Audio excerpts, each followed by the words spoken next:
As you may know, we've been reporting on most of the Democratic candidates attending the Coast Convention this weekend, despite the fact that website is full of hateful postings, including this picture of President Bush and Senator Joseph Lieberman, which has been on the site for a year.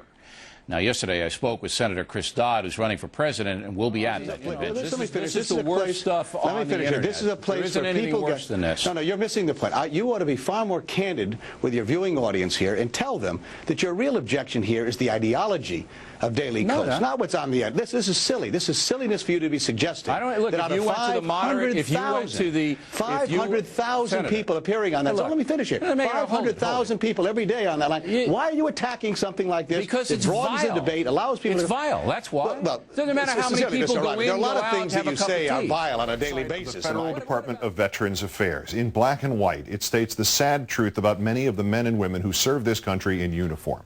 Current population estimates suggest that about 195,000 veterans, male and female, are homeless on any given night, and perhaps twice as many experience homelessness at some point during the course of a year.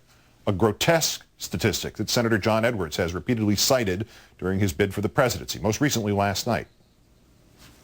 Tonight, across this country, 200,000 men and women who wore our uniform and served this country patriotically, veterans, will go to sleep under bridges and on grates. A grotesque statistic, fully vetted by the U.S. government, even under the presidency of George W. Bush. A shaming statistic that, in our third story in the countdown, Bill O'Reilly is still denying and, in fact, laughing at, most recently, last night. His latest, the second in a week, as he made political hay off the backs of homeless vets, a segment with radio show host Ed Schultz. As far as John Edwards is concerned, I think his message is strong and he's got tremendous conviction, but I think he needs a little bit more material than just the To America talk. He's got to get we're still looking for all the veterans sleeping under the bridges, Ed. So if you find anybody, let us know, because that's all the guys said for the last 3 months. Don't kid yourself. They may be out there, but there's not many of them out there, okay? So if you know where one is, Ed, wait a minute. If you know where there's a veteran sleeping under a bridge, you call me immediately, and we will make sure that man does not do it. It is not there. I will do that. Okay. I just picked up a petition with 17,000 signatures to be delivered to Bill O'Reilly to show him that, yes, homelessness among veterans do exist. It hurts us to hear someone say like that, with that type of TV presence, say something like that about veterans. These are petitions, huh? 70,000 petitions saying what a big mouth Big O'Reilly is.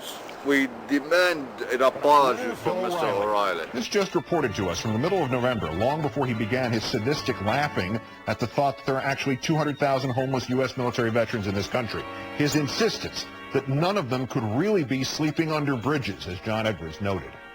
Associated Press, November 20th, 2007, the Dateline, Iowa City, Iowa, quoting it.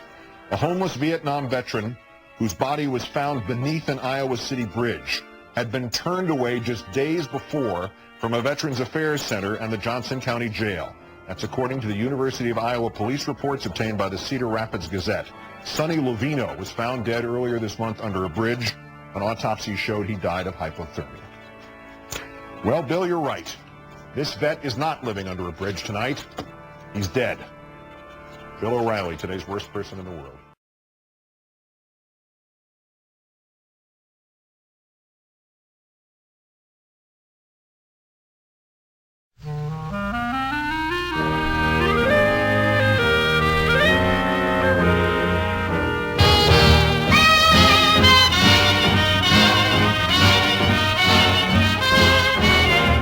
To accentuate the positive, eliminate the negative, latch on to the affirmative, don't mess with Mr. In-Between.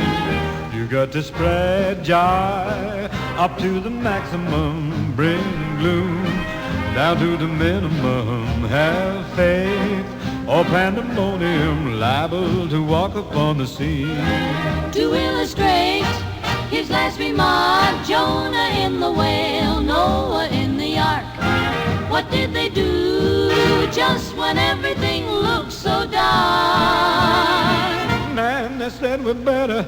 Accentuate the positive, eliminate the negative. Latch on to the affirmative. Don't mess with Mr. In-Between. No, do not mess with Mr. In-Between.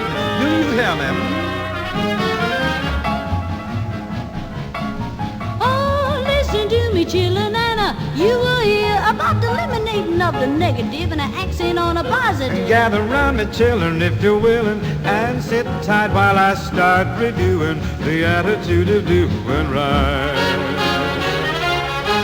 You gotta accentuate the positive, eliminate the negative, latch on to the affirmative, don't mess with Mr. In-Between.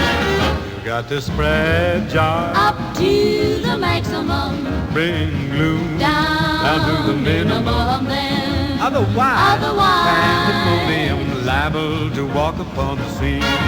to illustrate, Well, illustrate. my last You remark, got the flaw. Jonah in the whale, Noah in the ark. What did they say? What did they say? Say when everything looks so dark.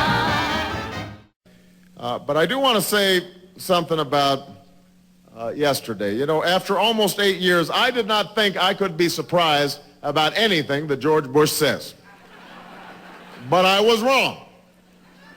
Yesterday, George Bush was before the Israeli parliament, the Knesset, to help commemorate the 60th anniversary of Israeli independence. That's a wonderful occasion and a time for celebration.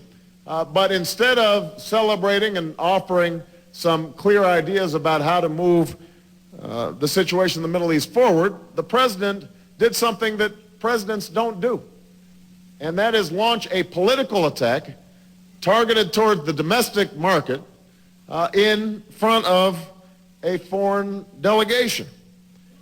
On a day when we were supposed to be celebrating the anniversary of Israel's independence, he accused me and other Democrats of wanting to negotiate with terrorists and said we were appeasers, no different from people who appeased Adolf Hitler. That's what George Bush said in front of the Israeli parliament. Now, that's exactly the kind of appalling attack that's divided our country and that alienates us from the world. And that's why we need change in Washington. That's part of the reason why I'm running for president of the United States of America.